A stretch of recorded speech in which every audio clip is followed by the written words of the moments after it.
আমার মেয়ে কালকে প্রাইভেট থেকে আসতেছিল, আসতে পথে লোক ছিল না, ওই দুইটা ধরেছে। ধরে এটা আগে আমার মেয়ে সকলে পিছিয়ে বলছে একটা গেছে, তাই কি একটা তো পাইছি, এটা ধর। এটা ধরা দেখে ও পিছে ফেরত গেছে। ফেরত যা বলছে আমার বোন, হ্যাঁ আপনি আমার বোন ধরছেন কেন? কয় ধরবো তোর কি এখানে? ওক বকেছে, বইকে ওক মেলাভাবে সরানোর চেষ্টা করেছে, ওক সরাতে পারি না। আমার মেয়ের বিড়িতে মুখ পুরাই দিয়েছে, আমার মেয়ে খেলা দিয়ে ব্যাগে কাদা জড়া দিয়েছে গলায়। দেখেন মুখ পুরাই করেছ কি আমার মেয়ে, কারণ আমরা চিনি না। আমার মেয়েকে আমি বাইরে আসতে দিইনি। আমার মানে পাক্কা গাঁজা খোর, ওই আবার খায়। আমার বিশ্বাস বাবা খোররা গাঁজা খোর আজকাল এই কাণ্ডগুলা করতেছে। ওদের কারণে বাচ্চারা সুষ্ঠুভাবে বাড়াইতে পারতেছ না। ওক নেওয়ার খুব চেষ্টা করেছে, ওর জন্য ওক নিতে পারিনি। ও খুব নেওয়ার চেষ্টা করেছে, ওক নিতে পারিনি। ও যদি সরি যাইতো ওক নিয়ে চলে যাইতো,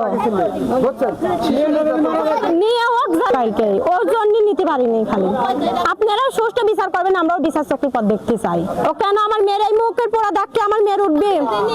কানতে দিইনি, বীরের আগুন তো ঠেকাইছে, বলছে চিল্লাবি না, চিল্লালি তো এই আগুন ঠেকাইছে। আমার মেয়ে ওইভাবে সহ্য করেছে, আমার মেয়ে কানতে দিইনি। সারাটা রাত আমার মেয়ে যন্ত্রণা করছে, সকালে উঠে কান্না করতেছে, আম্মু আমার মুখে ব্যথা করতেছে। করছে ব্যথা তো করবি, ও মরেছে তো ব্যথা করার জন্য। আমার মেয়ের একটু কোনো খুদ নাই, আর আমার মেয়ের মুখখান পোড়া করেছ কি?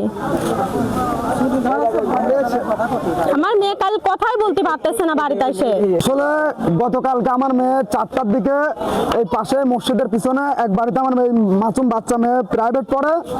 আমার মেয়ে 4টার দিকে পড়া শেষ করে বাসার উদ্দেশ্যে রওনা দেয়। হঠাৎ দুই দুষ্কৃতী, এখন যারা ইয়াবা গাঁজা সেবন করে এবং ওই ছেলেটা ব্যবসাও করে, ওই ছেলের হাজার হাজার কেলেম, হাজার হাজার সমস্যা, চুরি চিটারি রাহাজানি কাইরি সিঁড়ি নেওয়া খাওয়া, এরকম হাজার হাজার রিপোর্ট আছে। আসলে আমার এই বাচ্চা মেয়েটাকে প্রথমে ধরার পরে ওই